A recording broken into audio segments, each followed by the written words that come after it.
All right, welcome everyone to Enraged to Engaged. I'm Susanna Barkataki, and my pronouns are she, her, hers, with you on Timucua and Fernandinho Tataviam land. And I'm very, very grateful to be here with Reggie and for all of you, especially for going through some of the technical stuff we're going through right now. Um, really, really really just feeling like the power of the community. So appreciating you. And I'll pass it to Reggie. Well, thank y'all for showing up. If you know anyone who if you know of anyone who wants to be here, was on the old link, just tell them that we're here, right? So once a community organizer, always a community organizer. Just tell folks where we are. Things change, right? And I think that again, I want to offer gratitude to Susanna and each participant, not only for showing up again, but having the courage to care. We're here because we care. We're here because everything seems to be conspiring against compassion, and we know better. And what we're going to do tonight, I'm going to go through a brief arc of the class, an introduction, then I'm just going to dive into practice.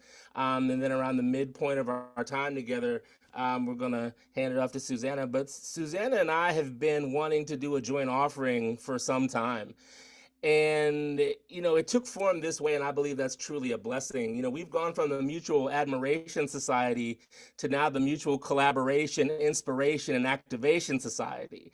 We've leveled up our engagement in keeping with the times, and I think that that is exactly why we're here. We know in our hearts and our spirits that the way that we've been engaging is not working, whether it be through cynicism, whether it be through frustration, whether it be through abject anger at what's happening. I'm part of a group called Mind Our Democracy, where I'm very explicit, in yogic and Buddhist spaces. People tend to talk in hushed tones or otherwise ignore the truth, even though sati is one of our core values. And so, like, I'm of the opinion that we can and must do better. And part of that comes with holding space for how we're feeling, and talking about that as an integral aspect of our lived experience, as opposed to just pretending like it's not here, right? So we can't become truly engaged unless we deal with our feelings, unless we deal with what's bringing us to the work, with what we feel in this moment. It is okay to feel despair. It is also okay to feel joy. It is okay to feel anger. It is also okay to feel determination. It's okay to feel just confusion, but it's also okay to hold hope. And I'm hopeful that through the mindfulness aspect that I lead you through, that we can hold space for all of these things simultaneously. Because the beautiful thing of these ancient tools, whether they be yogic or meditative, is that it gives us the capacity, especially in community, to hold space in these interesting times. And so that's why I'm before you today. And for those of you who don't know me, again, I'm Reggie Hubbard. He, him, his are my pronouns. I'm a practitioner of yoga. I'm a practitioner of meditation, both Vipassana and Zen in the Buddhist tradition, and I'm a Dharma practitioner as well. And I'm rooted in service to our collective well-being and the reduction of delusion and suffering. That's why I do these practices. It's not like for my ego gratification, because I'm not about that. I want these to be tools that we all can use for our mutual benefit, as opposed to individualistic pursuits rooted in colonial capitalist norms that perpetuate separation from one another to our detriment. So that's how I'm showing up to you. That's the fire that I'm bringing to you from my heart to yours. And I just want to offer some acknowledgments before I begin my remarks, and some agreements or intentions that I offer whenever I hold space. I acknowledge the land that I'm on, again, the unceded Piscataway Indian Territory in central Maryland. I acknowledge the lineages that I hold in my training. So I hold Sri Vidya Hatha yoga tradition is my yoga training. The Upaya Zen Center and the Roshi Joan Halifax is my lead teacher in that tradition. And the Vipassana tradition is offered through Jack Cornfield and Tara Brock in the Thai forest tradition. So these are my practices that I hold daily and dearly, but also lightly, because we don't want to become attached. We want to be open from the heart and live in that loving space. Um, and all I ask is that everyone just try things on. We may say things that fit. And if it fits, rock it like that, like a comfy hoodie. You know what I mean? If it doesn't fit, don't wear it. But my goal and my hope is that whatever I offer calms your heart, opens your mind, and allows you to feel possibility in this moment, because this, as dire as things seem, I truly believe that we're on the precipice of something beautiful. I mean, I'm willing to stake my spirit on that. And in terms of the arc of the class, we've divided it roughly in half, where we'll be talking about how to go from enraged or whatever emotion that you're feeling to engaged. And you may not identify with the word enraged. I don't understand that personally, but like, you may not, that word may not resonate with you. Perhaps you're feeling exhausted, right? Perhaps you are feeling exhausted physically and emotionally. Perhaps you have profound disappointment at what's happening right now. Like, Marvin Gaye is always within arm's reach of me. In fact, I will show you, like, what's going on. You know what I mean? Like, what is going on? Like, we have to be asking ourselves these questions. Or you may be angry, or at the way people are choosing to cope or not cope with what's happening right now. Or you may be engaged and fueled by some other emotion. But I want to say all of these are welcome. All of these are welcome. It's my intention to create a space big enough for us to explore our feelings, that's light enough for us to lessen the weight of any heavy emotions or sentiments, and remind us overtly and subtly that we're in together. Right? I see in the chat, makes me want to holler. Of course it makes you want to holler. This stuff don't make no sense. And we've already introduced ourselves a bit, but I want to ask y'all another question to consider. And you don't have to engage, but what brought you here is my question. So what brought you here, and how is your heart? So however you want to engage, I'll tell you what brought me here. I'm here because I believe that the false choice between spiritual practice and civic practice is killing us as a society. And I'm here to help smash the myth that spiritual communities can't do anything. In fact, it is the enlightened spirit of an awakened people that leads us to the redemption that we hope for. So that's why I'm here. And my heart, oh, my heart's pretty heavy, in a good way though. Like, heavy because I truly believe in what I'm doing, and I truly believe in the possibility of what we can do together. So that's me. Susanna, can I ask you that question? Absolutely. Yes. Thank you, Reggie, for setting the scene, setting the context. I am very, very grateful to be here.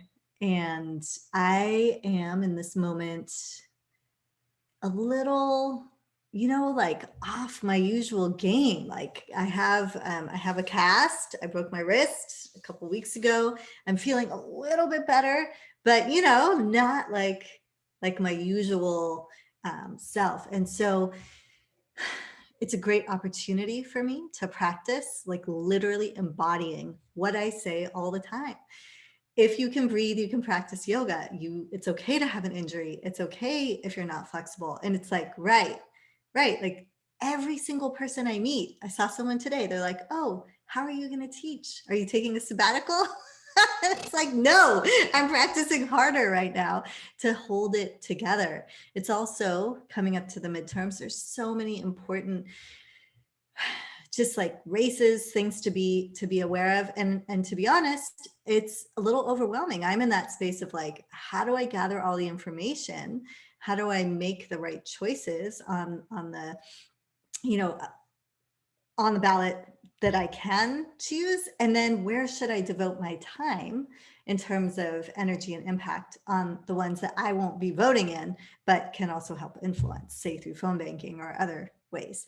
So those are things on my mind and heart right now. And I'm just seeing folks drop in. What brought you here, and how is your heart? And I didn't fully say what brought me here is love for, I want to tell everyone, when Reggie and I met, it's like, oh yeah, you, right. Like we've known each other for many, many, many lifetimes. And I feel that way about Reggie. I feel that way about all of you who are here. Like, this is not our first rodeo. We've been at this light and love stuff, and I really mean it. I know it's a stereotype, but it's like, really light and love. Like, we are the leaders, you are the leaders of a revolution of love. And so this is why I'm here. This is what I'm excited for. And, what better place to be than to practice together? I love that and appreciate that. And I want to thank y'all for sharing yourself in the chat, just to bring that into the space. Rachel says she's here, deep desire to be of service to yoga practice and social justice engagement. Heart is worried, but on fire with a hope for a better future. Savannah's here, to move with anger that has gone unaddressed. Blessings on that awareness and on stating that. Integrating practices into daily life, towards harmony. Thank you, Nancy. Jessica, thank you for your passion. And that was a great episode. Appreciate you mentioning that. For all the Gina, catch us on replay, right? You know what I mean? Like, I love that. Thank you for acknowledging that folks of color are leading this work, because we have to. We don't have the luxury of being complacent, right? Like, the systems that we seek to address and change usually are used against us. So that's why I'm engaged. People are like, you can't make change. I was like, I beg, look at my resume, right? Like, I disagree with you. And if a Black man can make change through yogic practice, anybody can, y'all. Like, you know what I mean? Blessing and thank y'all for. We're gonna run out of time, but I appreciate you all putting your comments in here. Let's just dive into practice, right? So thank you for what you've put into the chat. Let's begin our time together with a body scan, to just settle into a more contemplative spot, right?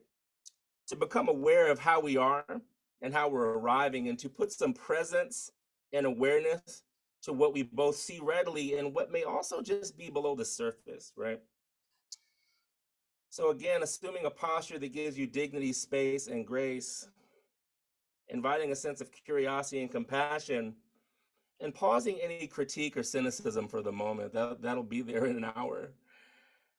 And inviting a spirit of self-study, svadhyaya, something that we talk about in 200 Hour, but we rarely engage. So inviting that spirit of self-study to paint a fuller picture of our physical needs, our emotional needs, and also check in on our imagination. A key ingredient to personal and collective transformation is imagination. It takes courage and imagination to dare to dream something in a different in a world designed to support conformity, comfort, and the status quo.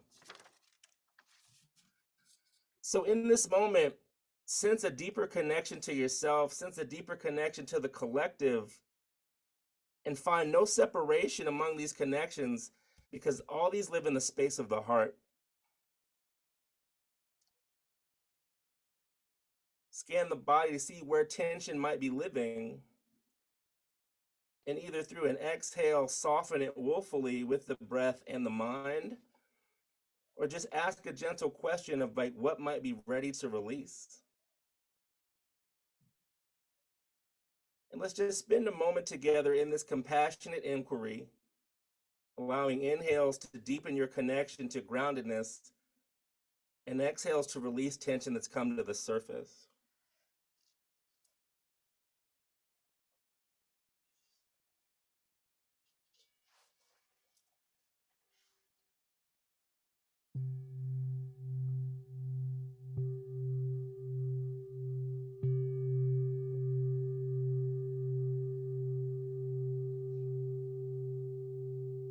As the bell fades, if eyes have softened, please open them.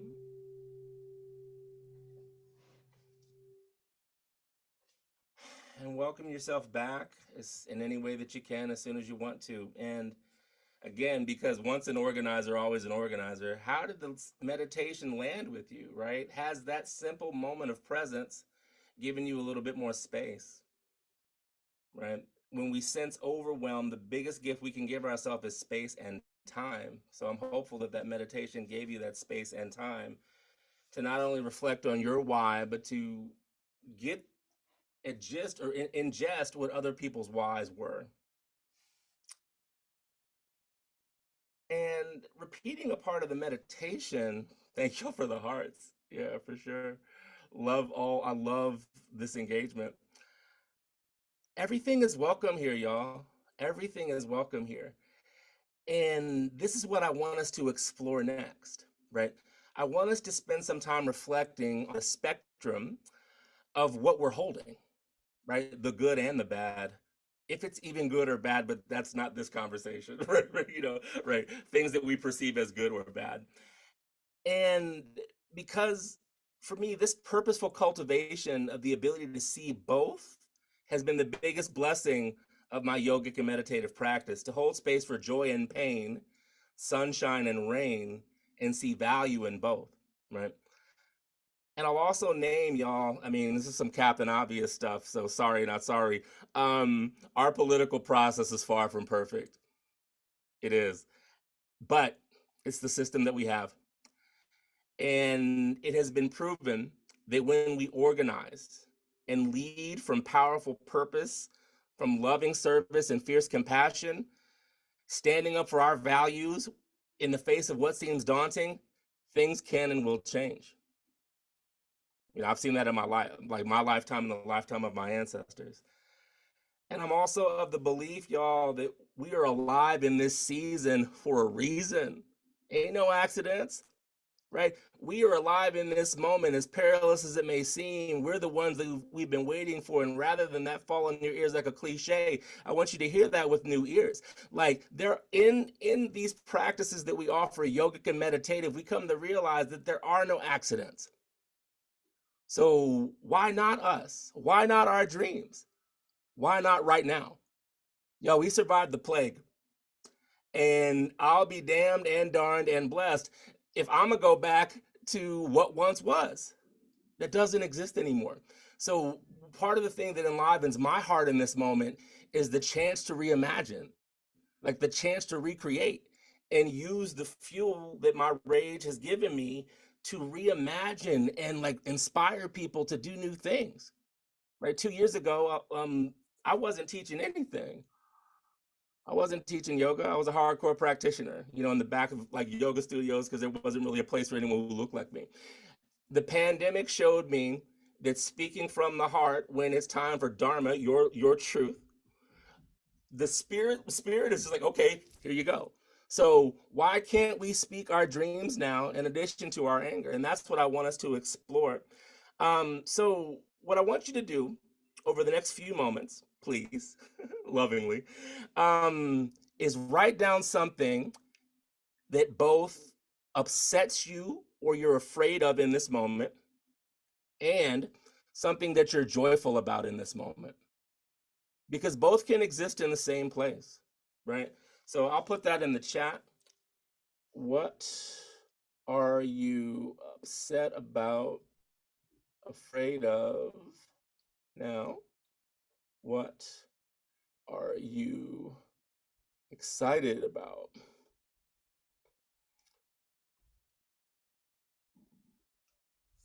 If I misspelled it, just blame it on Ron DeSantis, because he ruined public education. I digress. Yeah, I'm afraid of the elections and excited. Right. Thank you, Nancy.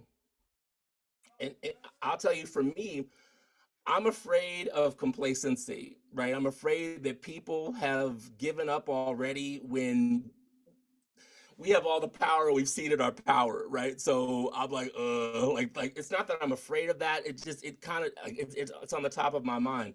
But y'all, I'm excited, and here's why. There is a Black woman on the Supreme Court named Ketanji. We did that, right? I was Move On's congressional affairs director during the Trump era, hardcore strategist in the resistance. We endured, right? For those who are saying we haven't done anything, on my watch, in my orbit, in 2017, we rebuffed the repeal of the Affordable Care Act.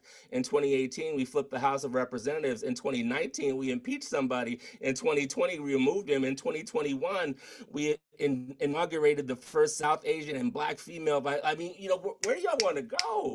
Like we've been killing it, and yet we refuse to see that.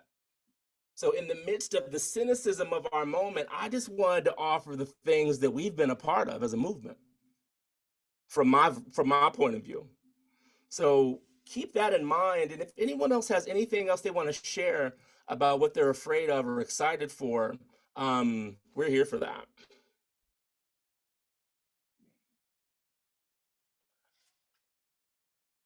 Hmm.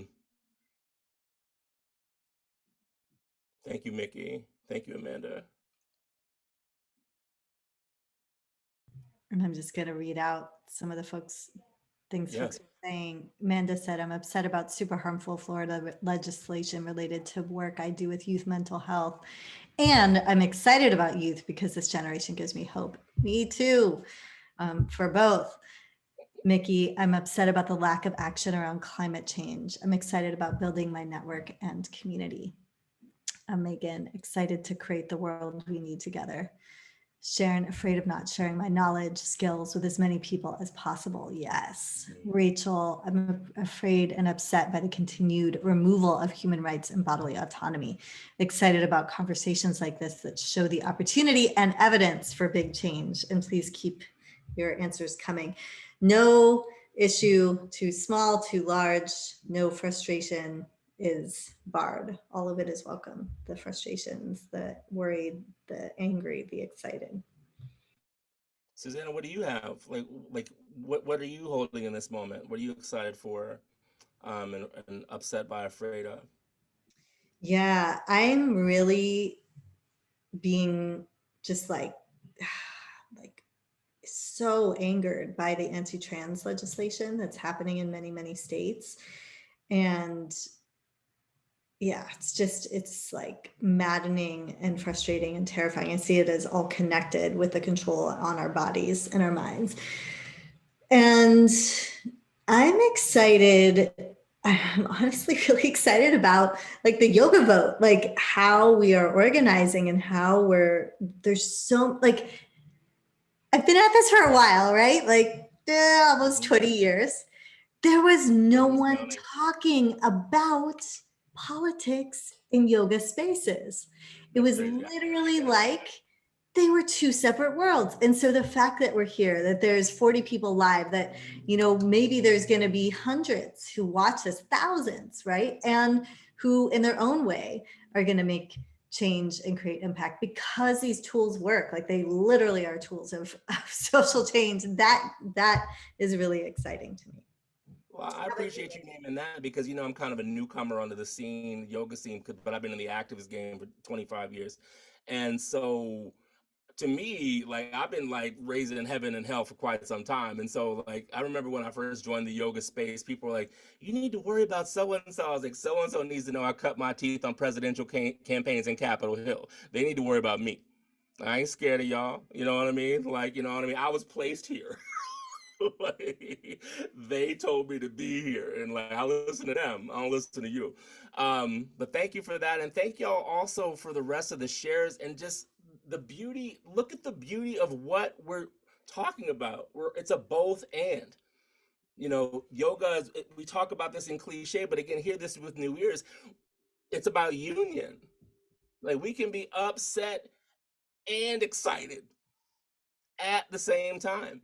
In fact, like when I did a lot of my work around impeaching the president the first time, um, it was terrifying. You know what I mean? Like at one point we only had 6 votes in the House of Representatives. I mean, we ended up doing it, but like there are times when you don't know if what you're standing for, quote unquote, matters, but it's always the right time to stand up for what is right. That's what the elders have shared with us.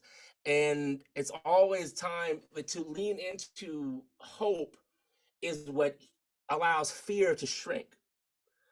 Lean into hope together allows fear to be put in its place. Fear has a useful is very useful for our psychology, and it's not supposed to be driving the car. It can be like the backseat driver, but it doesn't necessarily need to be behind the wheel, and definitely doesn't necessarily need to be the front seat driver. It can inform the journey, but it can't drive the car, right? So what I want to do now that we've talked about what we're excited for and what we're scared of, let's meditate on that, right? And like, so what I'm going to do is facilitate a meditation, play some sound, and then we'll hold silent space, and then we'll transition to Susanna. So over the next few moments, we've shared what we've been through. Let's just hold space for both. So it's reassuming a posture of meditation, bearing in mind this can be upright, you can lay down, whatever allows you to settle in. And yes, this is the third time we've meditated in 30 minutes, but notice how it gets easier to drop back in. These tools are meant to be used as often as possible to awaken the wise heart and to calm the fluctuations of the mind.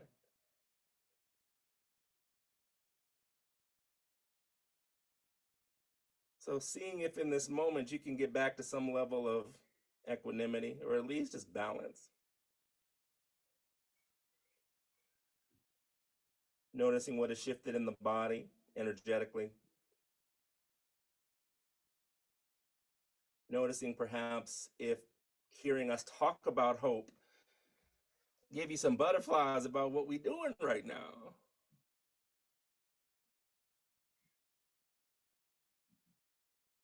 So what I want to do now is over the course of the next several moments, not too long, is let's hold space for what we're fearful for and what we're hopeful for in the space of this meditation. So bringing to heart and mind what you mentioned or what you heard that scares you or that you're upset by. And notice how naming it perhaps causes it to shift. But I also encourage you to notice where it is in the body. Where does it show up in the body? Is it tightness in the chest? Is it tightness in the neck?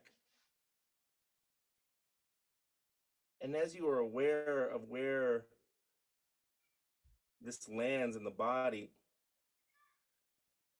just allow yourself to be okay with that feeling.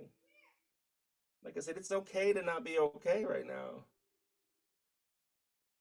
And when we're not okay in community, that creates an opportunity for us to heal and connect, which is how we are designed. So allowing where you feel this in the body to be noticed by the heart and the mind. And if you've got tight shoulders, maybe you shrug the shoulders. If maybe you need to place a hand on the heart. If you're jumpy in the belly, maybe you place hands on the belly. If you have no physical response, cool.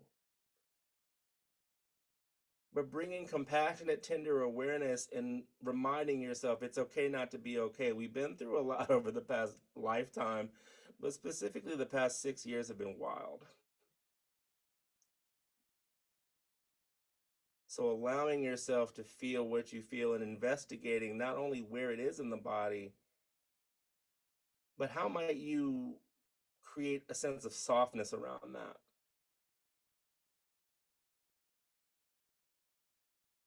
Is there a lesson that your fear or other emotion is trying to tell you?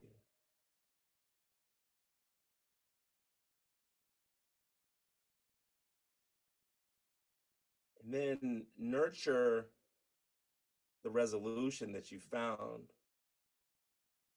So, in naming the fear, seeing where it lives in the body,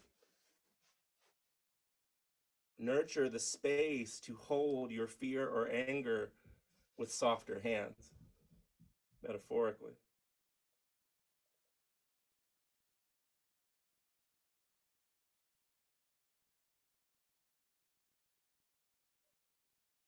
Three or four clearing breaths on your own,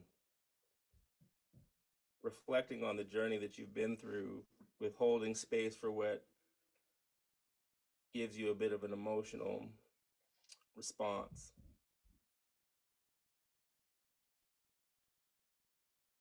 Now, shifting your position mentally in the heart space to what gives you joy. What are you excited about? What in this present moment makes you giddy? And if you can't find something, like lean in the chat on some of the things that other people share, because we're in a moment where tectonic shifts are happening, y'all.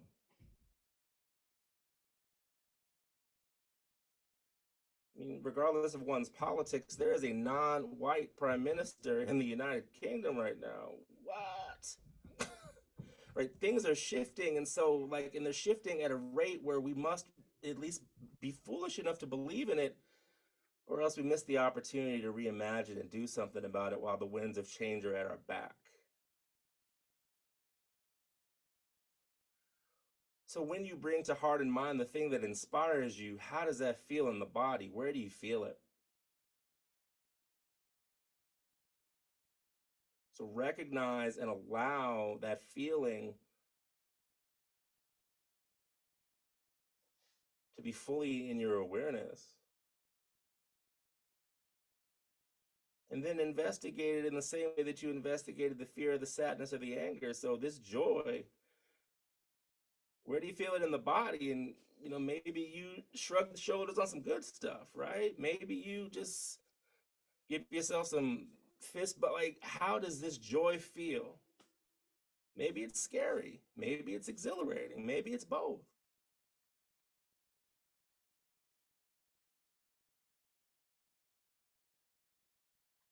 And as you continue this investigation, nurture what you find and nourish what you find.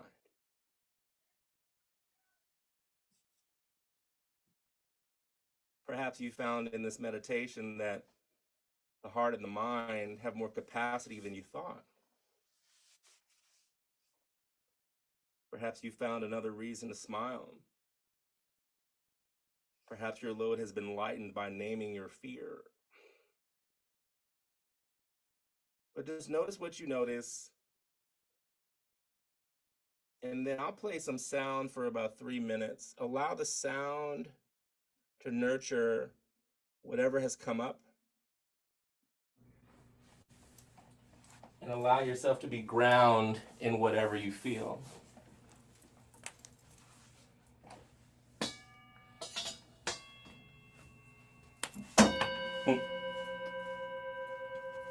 The first gong I'll play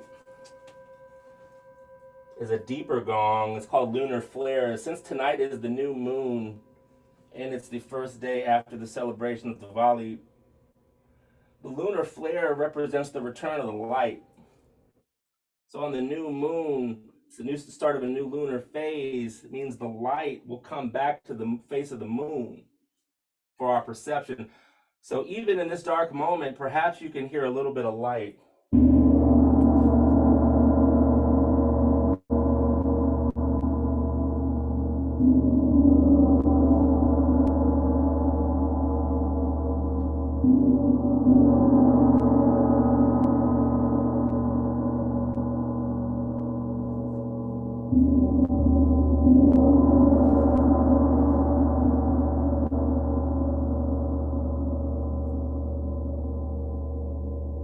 As we celebrate the return of the light, not just in the lunar phase, but perhaps in our politics, let us remember that we're part of a continuum. So our activism, we're in a race, and we pass the baton on to the next generation. Like, we're not going to get everything we want in our lifetime, and that's fine, because we're supposed to support and train and hold space for one another in the same way that our ancestors held space for us. So the next gong I'll play is a century-old temple gong I got from Dharamsala. So as I play this gong, feel connected to the ancestors, the social justice warriors who allow us to stand on their shoulders.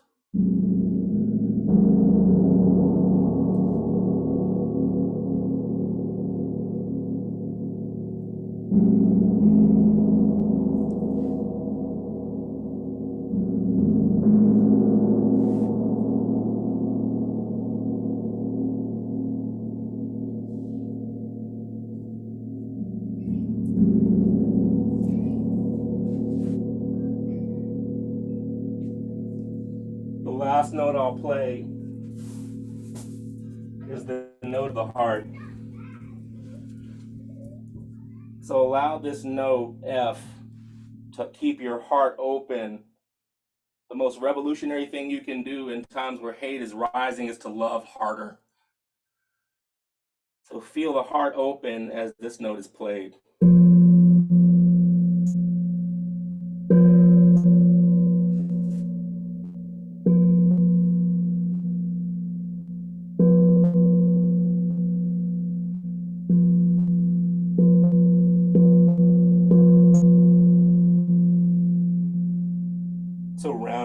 our sound, always believing in the return of the light.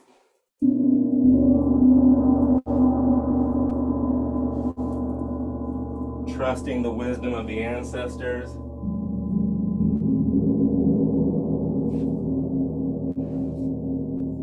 And loving harder even when it seems foolish to do so.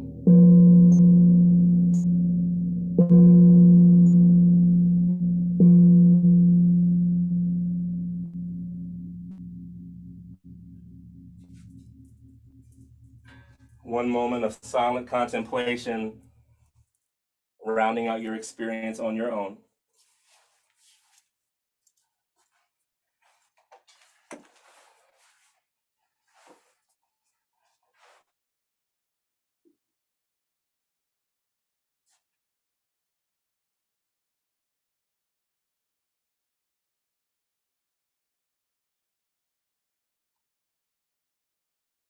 And then as we transition from me to my beautiful colleague, my esteemed loved one, I'm going to bring my oldest sound bowl into the mix. So I played the elder gong. Yeah, it's really 100 years old. This bell is 350. So in the same way that the gong perhaps opened your spirit, allow this sound to clear your mind. I'll play it 3 times for all of us, for community, for truth, and for the ancestors.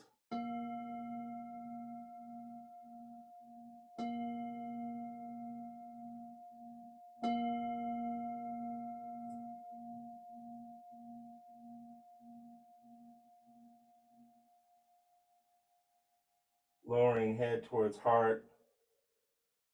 With gratitude, I bow before you, hopeful that this has given you hope and grounding. Susanna, with grace, I yield to you.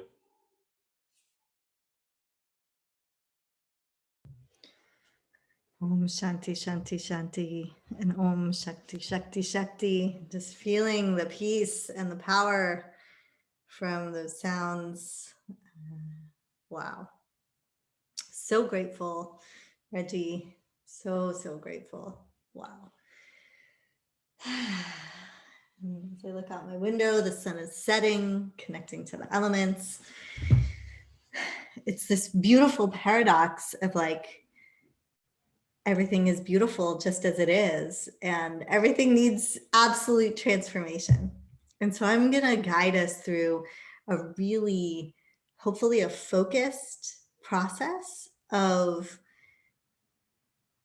brainstorming, analyzing, planning, purifying, and then figuring out what our next steps might be in terms of taking action. So going from the feeling through the processing, through the being, not even necessarily like trusting that the gongs, the sounds, the meditations that Reggie's led us in are doing their work. They're not over because that moment is over, but they continue to work on you, on me, on us, and to move things, to unblock things, to open doorways. Yeah. So we've explored a little bit of things that are angering you. We've also explored things you're excited about. And I want to contextualize this in a couple ways. I came to, I feel like there's all these like inflection points that brought me into yoga, like family and separation and all of that. But also one of the inflection points is I was in this class that I had to take for my teaching credential. Now I became a teacher when I was 21, as soon as I graduated high school. I mean, not high school. People thought that as soon as I graduated college. I was little. I'm little, everyone. If you ever meet me in person, you'll be like, Susanna, everyone says, I thought you were so tall. I am so not tall. I'm very small. So I graduated college and I get stopped in the hallways by the security, because they didn't realize I was a teacher. So I had this great perspective of like what it is like to be in the space as a student, but also I had the power. It's a very, very important position to hold, guiding young people's minds, lives, educations, giving them grades, like so much power. And I was like, what do I do? This system is so screwed up. I'm super shy. I don't know how to connect and like do what I'm trying to do. I know my heart is in the right place and I want to share basically liberation. I didn't have the words for it, but I was like, I want to share freedom and access and power, like empowerment with these young people. And so I began to practice more and more deeply. That's when I turned back to meditation and yoga, because 250 students, you know, every day, classes of 30, 40, 50, back to back to back, like, and I didn't know how to do it. So students were my first teachers, but I took a teaching credential course because I had to eventually get my teaching credential. They're like, practical education is not enough. And I had this, it was computer science. We had to take it. I was like, whatever, you know, an Asian guy was teaching it, reminded me of my dad, who's a computer science professor. It's like, I'm not going to learn anything from this guy. But I got into class, you know, had all these stereotypes and like walls up because I'm a humanities nerd. And he's like, this year we're going to learn, or this class, we're going to learn how to do a project. And you're either going to create a movie or a PowerPoint. But I want you to take a note card or like a journal and write down all the things that you would love to know more about, that you would love to study, that you would love to learn. And so I wrote down a bunch of stuff, but like top of my list, you know, it's like circle, and you can do this while I'm talking if you want, circle or star, like the thing that you most want to learn. And it was Gandhian nonviolent social change. And, you know, the civil rights movement, not just what I'd learned in school about Martin Luther King, but like the connections between what Martin Luther King was doing and the movement here and what the nonviolent activists in India had been doing. And then he said, I still remember, he was like, whatever you want to study. I was like, this is just some cute thought experiment he's having us do. He's like, whatever, your entire semester, you get to study that. And then what I'll do is show you how to like turn that into action, turn that into a video that will move people, turn that into a PowerPoint that could teach people. It's like, oh my gosh, he just gave me permission, the permission I couldn't give myself, to like engage. And I had been enraged, right? I was disengaged. I had all these walls up. I had all these stereotypes. I had all these things that was like, he can't teach me anything, whatever, I'm not going to learn from him. And so he taught me so many lessons. I don't remember his name. I wish I did. But so many things. And that year, that class was the best class that I've taken, really, because I got to direct my learning. And so what I'd love for you to do, and he had us do this, is like pick a thing, right? And this could be like from the anger side, like an issue that you're really, really angry about. Or it could be from the excited side, something that you're really, really fired up and excited about. And then, let me see if I can do this with my, he didn't teach me this part. This is part of what I learned. So there's a couple steps to social change that both the Gandhians and the, you know, nonviolent social change agents in India, and then also MLK and civil rights activists here in the United States did. And that was like, if this is the issue, right, like the whole of this pen is the issue, then there's certain places you can push on it that's not going to make much difference. That's not going to really create major change. But there are certain places, perhaps out here on the tip, you know, on the edge of the issue, or just that are like fulcrum points that's going to change the whole system. Do you hear that? That's like, you know, that's so aligned, right? Like that moment changed the whole thing. And so just a concrete example, so you know what I mean. I'm going to use Gandhi and Gandhians because we know so much about that movement. But for example, the registration cards that Indian folks were supposed to carry, or the limitation on movement. And so the burning of those cards was a fulcrum point. Another one, khadi, homespun.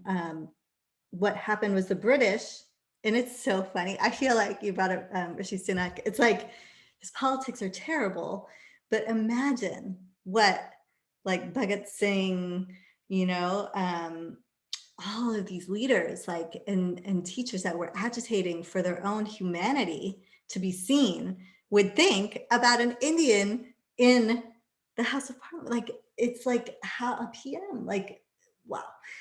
So khadi cloth was another one of those fulcrum points.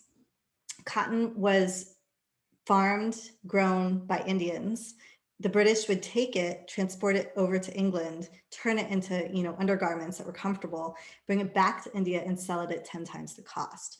The Indians were like, oh no, we're not going to do that. We're going to make our own cloth. We're going to make our own clothing. Yes, it's more time consuming. Yes, it's more laborious.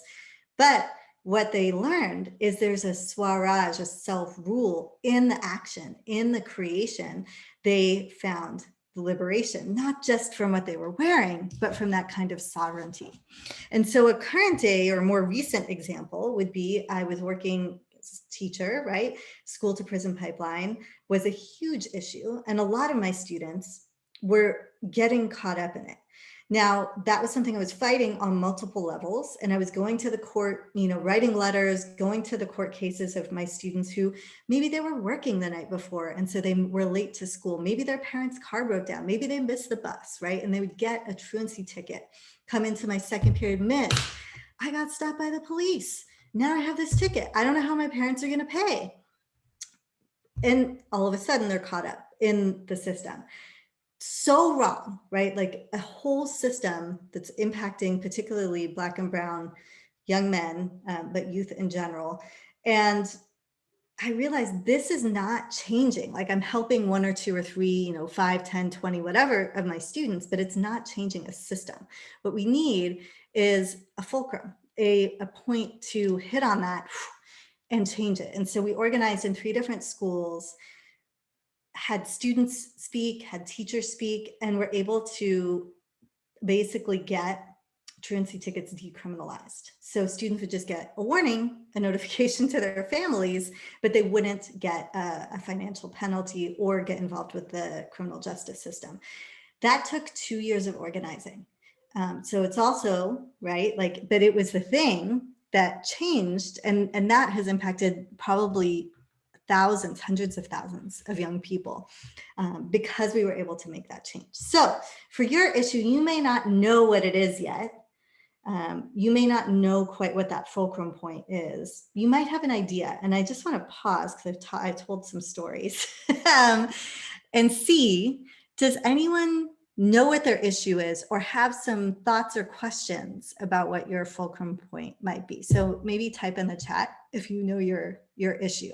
Next place we're going is purification, right? Because this is a yoga and social change. So we have to clear. And that was also a practice that, you know, nonviolent change makers here in the US and in India did as well. So anyone know their issue that they want to tackle or work on? You don't have to know the thing. Yeah, the thing you're gonna do, but like the bigger issue, anti-racism education. Yeah, I was just thinking about CRT, like how it's just the truth. So what might be for anti-racism education that fulcrum point, Carrie, that helps tip the whole thing? And this I'd love for, I feel like I'm getting a clear, like, you know, this won't be the last time we meet like this. I also will set up that the next time we can all see each other, because I'd really like to see you and hear you. But yeah, if folks could just drop in the chat your issue, or if you know what your fulcrum might be, or you want to research it, think about it together. Accessibility in movement and wellness spaces, accessibility for children in the foster care system. Yeah, effective and compassionate climate change communication. Yes, Amanda, I love this. I love the stories and the action. I do have my issue. As of this moment, it is against Florida law in mental health, but also the medical field to practice gender affirming care, including the use of pronouns that don't match birth certificates. Yeah. So what's powerful there is like, Amanda, I'm just kind of feeling into maybe there's some action that is around changing the mental health field, which might be more pliable, right? It might be a first line of pliability more than the medical.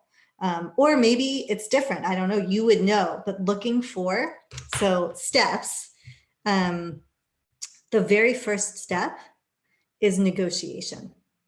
So you're looking at, like, once you've figured out your issue, is like, who are the power players? Who are the key holders? Who are the stakeholders on this issue?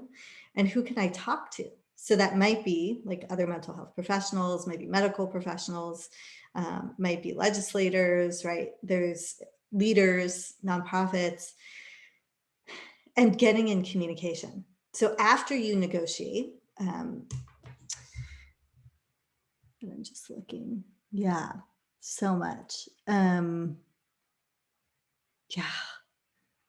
Yeah, a direct conflict between our governor's executive order and our professional associations. Yes. And so we know that a lot of the time, activists, yogis, change makers were disobeying unjust laws for the sake of highlighting humanity. And this may be one of those moments where when you're alone, you know, back to like when you're alone, it's just one person, you go to jail or you get a citation or you get disbarred or whatever. And that's hard. And also we have to make a choice personally if that's a sacrifice we're willing to take. But when you're with a whole group of collective folks working together, when you're all the, you know, say mental health professional organizations are together, can't take away everyone's license, you know, or if they do, there's going to be a whole lot of flow-on effects from that. It's unlikely. And so we're so much more powerful when we connect. And so that first step is negotiation. The next step is purification, which we'll talk about in a second. But I just want to pause and see, Reggie, do you have any thoughts, anything to add? I feel like you probably have a whole lot on this. Yeah, no worries. Lovely analogies, and thank y'all for what y'all are putting in the chat. For me, the issue that I have been doing a lot of work on is criminal justice reform, and the way that it's weaponized against communities of color as a political cudgel, as opposed to any real stuff about reform. And so, what I've been doing lately is supporting a group that has a strong message and getting it in front of like elected officials so they don't step in it, basically. So basically using my connections to get this message in front of people so they talk about this the right way, that they win these midterm elections so that we can begin to have more substantive conversations. And we've helped them find relevance in election season. And so should we prevail in the midterm, so like it's addressing the issue, then getting the vote so we remain in a position to do something about it. Then when you have the votes, and whether it be DA or AG or like Secretary of State or all these other things, when you're not in an election cycle, you can go to them and be like, yeah, so we helped you get here. Now that we've helped you get here, what are you going to do? Right? And not be afraid to do that. You know what I mean? So, like, in order for us to have criminal justice reform, like, we help assist in messaging, get votes, and then to your point about negotiation, now that you're in office, I, as activist, need to know what you're going to do now that you're here. Because if you're not here, the other part of negotiation is accountability. So, like, if I helped you get elected and you're not accountable to my issues, then you got to go. Powerful. I love the like mutual aid kind of nature of that, which is like you're helping. And this was so much, you know, it's a balance, I think, of a lot of the time, but you're helping the oppressor or just the questionable ally look good, be good, do good, and then kind of swaying them to understand your your way of being. And back to this, I just really appreciate having like, change sometimes is coming from the outside, but sometimes it's also from within, right? And through holding that tension, there's a new way. Like you can imagine, I can't do it very well right now, but a new way that forms up here. And that new way is the way that all social change happens, because we're holding that tension. And so purification can look so many ways. As yoga practitioners, the practice of tapas, T-A-P-A-S, is so profoundly undervalued in the West today. It is primarily like, if we were to be able to transport back and be in, to like 2,500 years ago, or even earlier than that, in the Indus Valley civilization, on the outskirts of some of the villages, and have a conversation with a yoga practitioner, they would, or just see them, they would likely be doing a tapas practice. And those are purification. So whether that's focusing on your breath, even a simple breath practice, it could be breath of fire, which is like inhale and then forceful exhale, could be what's now called box breathing, like in for a certain number, like in 3, hold 3, out 3, hold 3. Any of these practices, mantra, asana can be used or utilized, connected to as a tapas practice.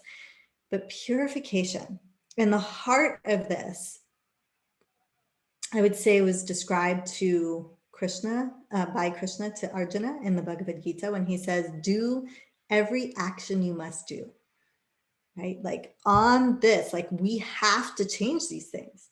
Do every action you must do, but do not be attached to your action's fruits. This skill in action is yoga. What bigger tapas could there be? Is like not to just fall away because we're frustrated or disheartened or overwhelmed, but to do the things, and then to let go and to utilize the yogic practices for letting go. And so the one that I want to do with you all is actually tapas practice. It's also a cleansing kriya. We didn't ask you to bring a candle, but I have a candle here. I'm going to light it and then hold it up.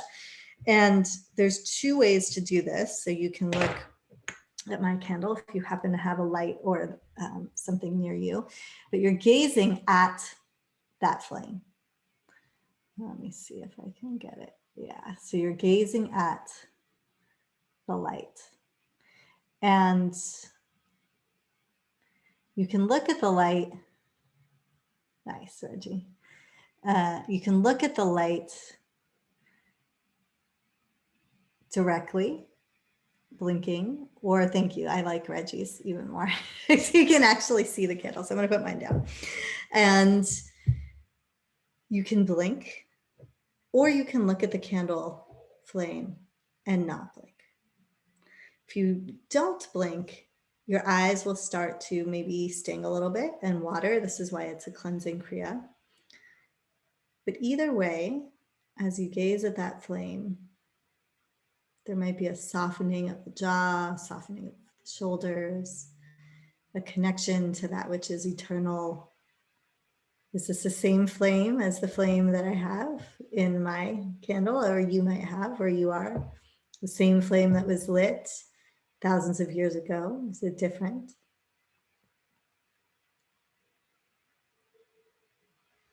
The flame that's in your heart,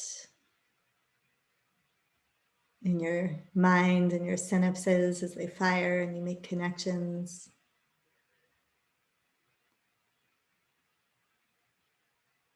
And then I'll be quiet for just about a minute as we gaze at the light. Notice what you notice.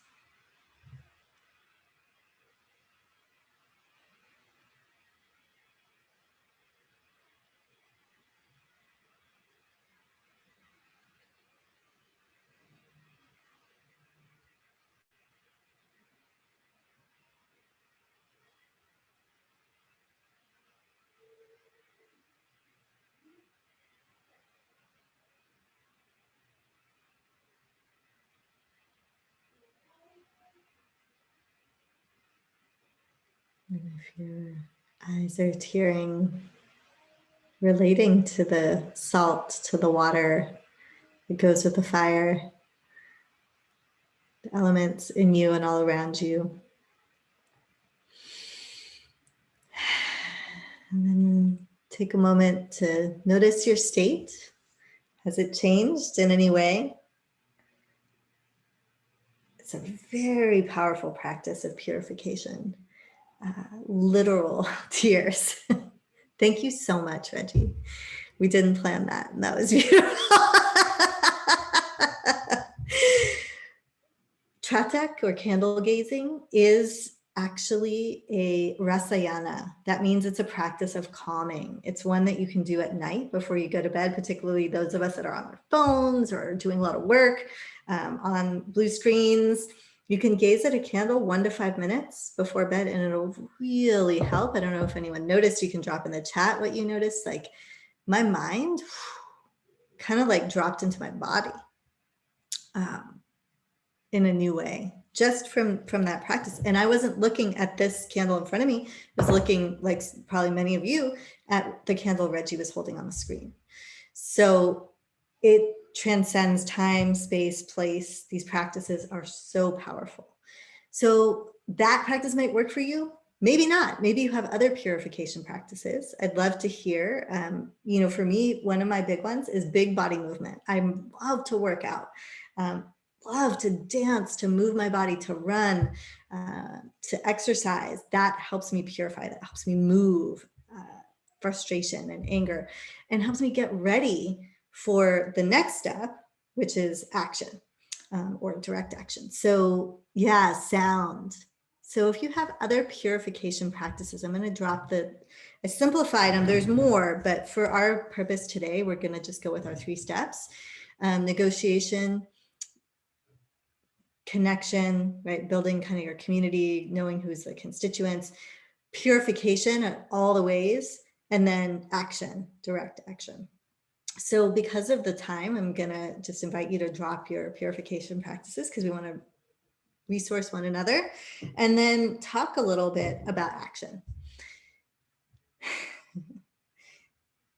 Sometimes I think we can get caught up with this change making and be like, I have an action I could take, but I don't think it's the one. I don't think it's this, the fulcrum. It's not going to create the most change. That's okay.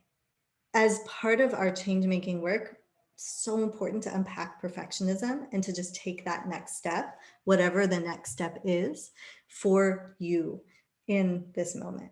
And so I'd really love us to workshop and get like an imperfect next step.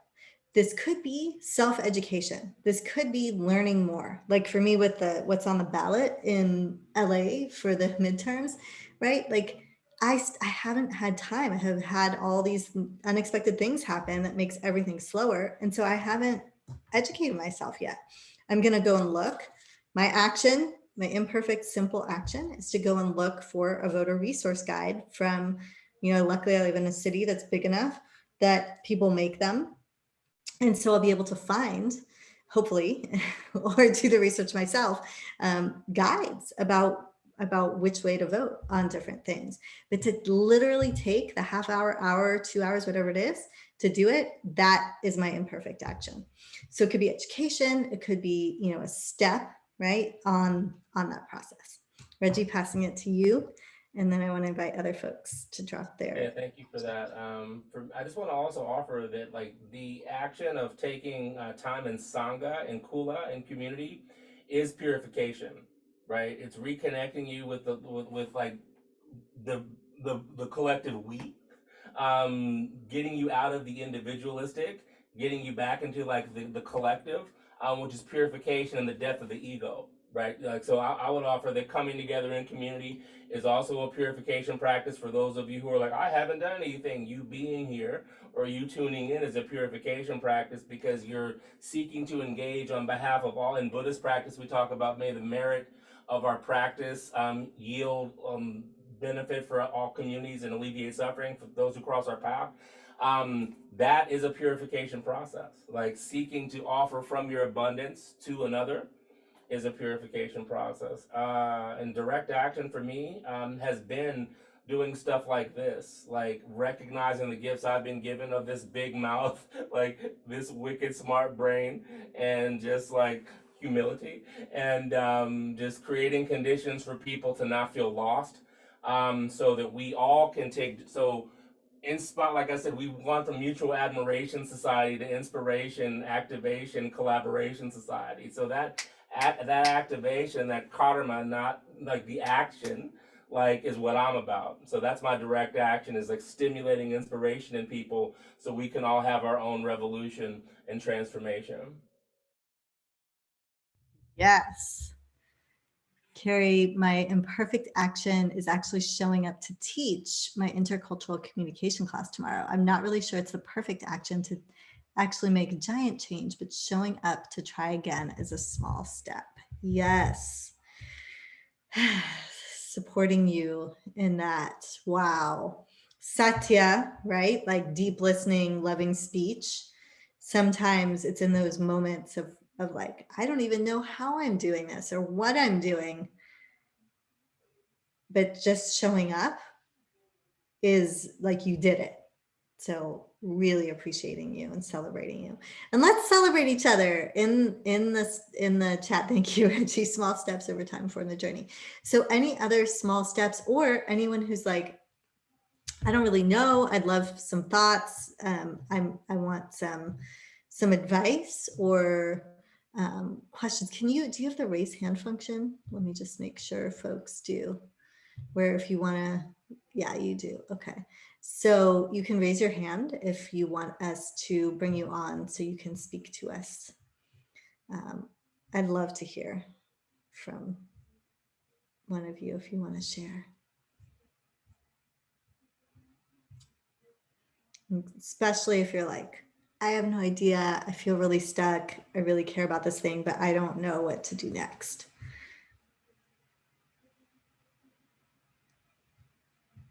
Let's see, and you can drop that in the chat, or you can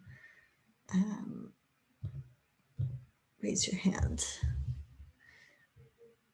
Yes, small steps are giant leaps, Violet says. I'm going to do some research, Rachel, on techniques for climate change communication from organizations and individuals that are engaging in it right now.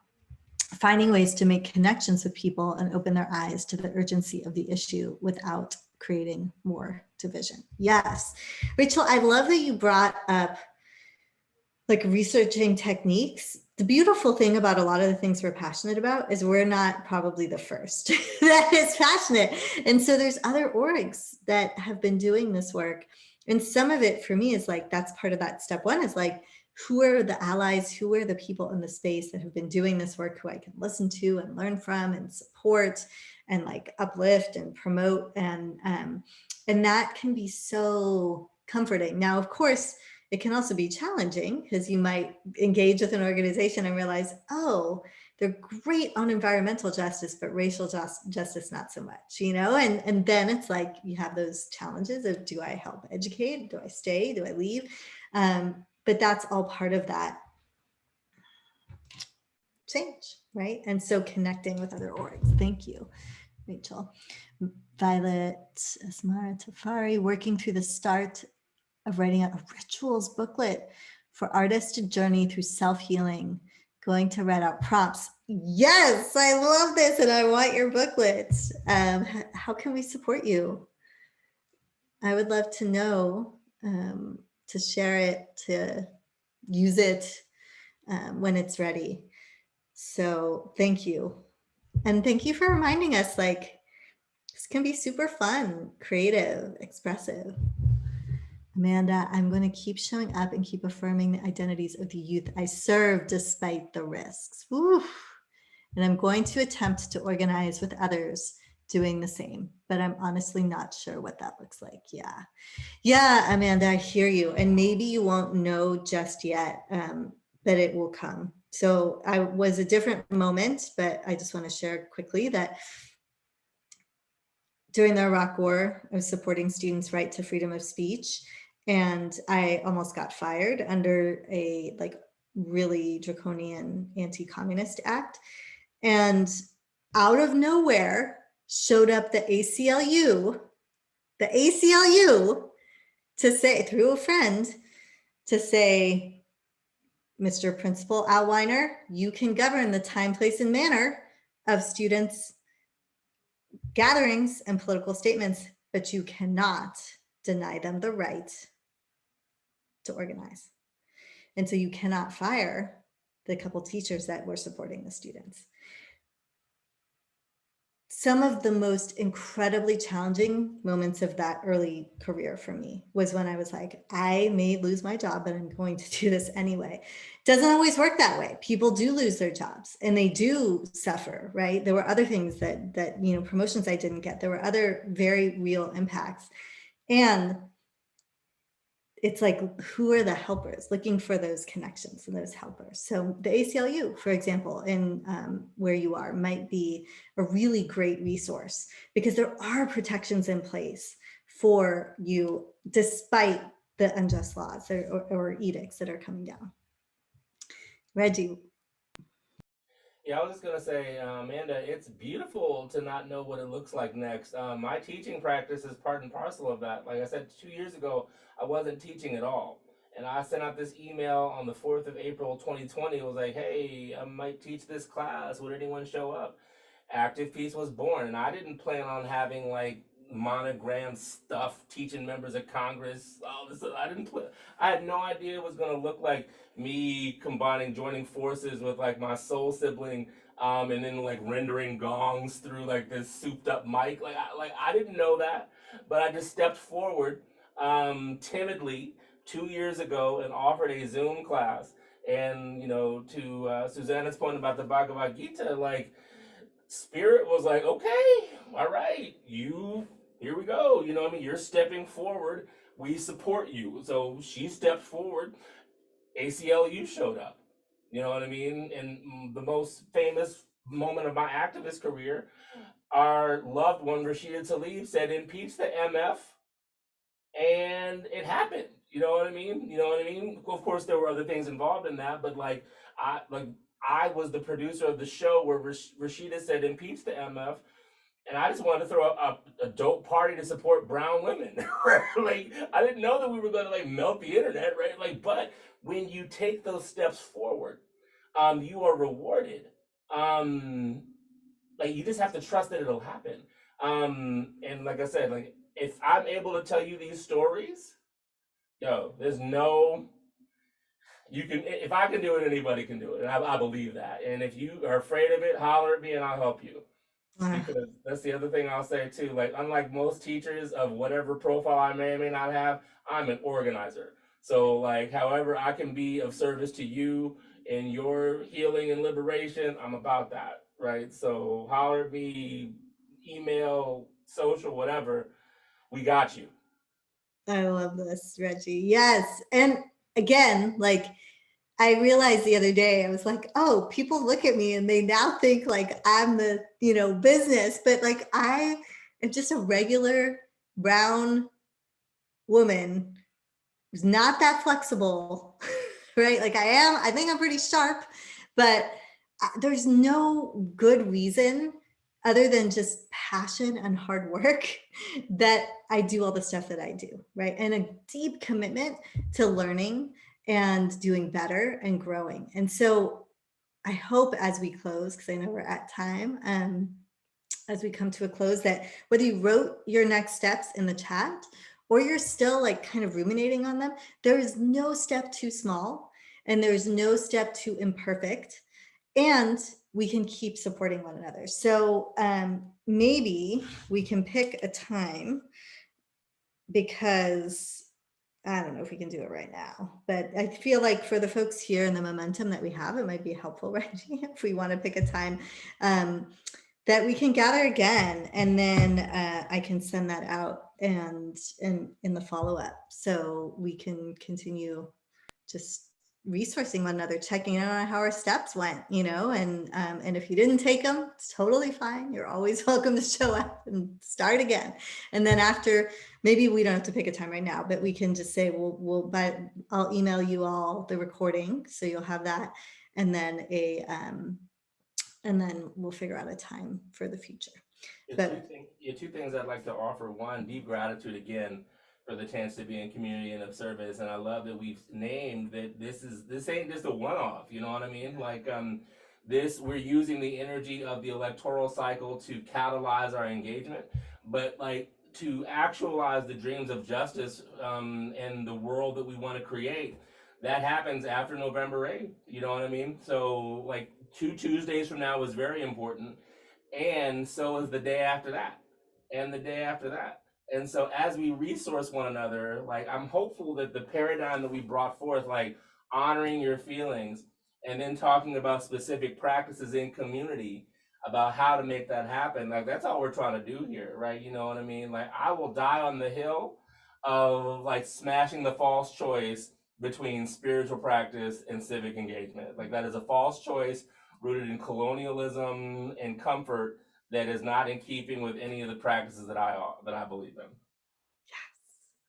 Yes. And so much gratitude received, and so much gratitude to each of you watching the replay. Drop in the chat and the comments on YouTube what your actions are going to be if you'd like, and we can support each other. You know, I usually close every practice with Om Shanti Shanti Shanti and Om Shakti Shakti Shakti, because it really is this balance of peace and power. And this is what yoga is. It is a practice of personal and collective liberation. So we have been practicing yoga, y'all. This is it. It is not somewhere out there. It is not on the mat or the cushion. It can be, but it's also right here, right now, in this moment, and in the rest of all of our lives. So with that, I'd love to, because I see you've got your gong there, Reggie. I'd love if you close us out. Yeah, so how about I use the number 3 again. Just play this bowl is just to bring everything home, right? So whatever intentions you put out there, whatever was named or not named, just trust that as this bowl is sounded, that it's coming back, right? You know, like Susanna talked about, like the meditation that we did 30 minutes ago, like it's still working, or the sound that we heard 30 minutes ago is still working. So trust that, like, as we close with this specific tone, that this seals this specific moment in time, but it just opens us up to like the limitlessness of what can happen when committed people come together from the heart, right?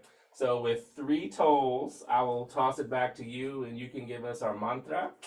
But allow yourself to be in that space, open-heartedness, clear-minded that we've sought to cultivate over our time together. And as you hear the sound, may it either inspire or give peace. Here we go.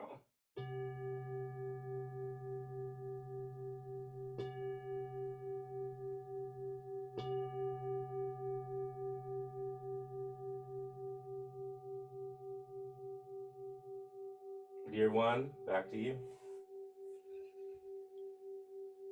Chant together. Deep breath in and exhale fully. And then inhale for Om.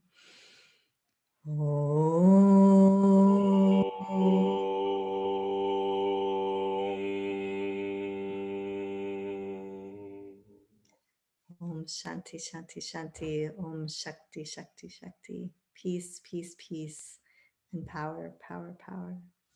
Thank you to each of you. Thank you, Reggie. Thank you, ancestors, yoga, all of the divine beings, forces. Please continue connecting. Thank you, y'all. Love and grace. Yay.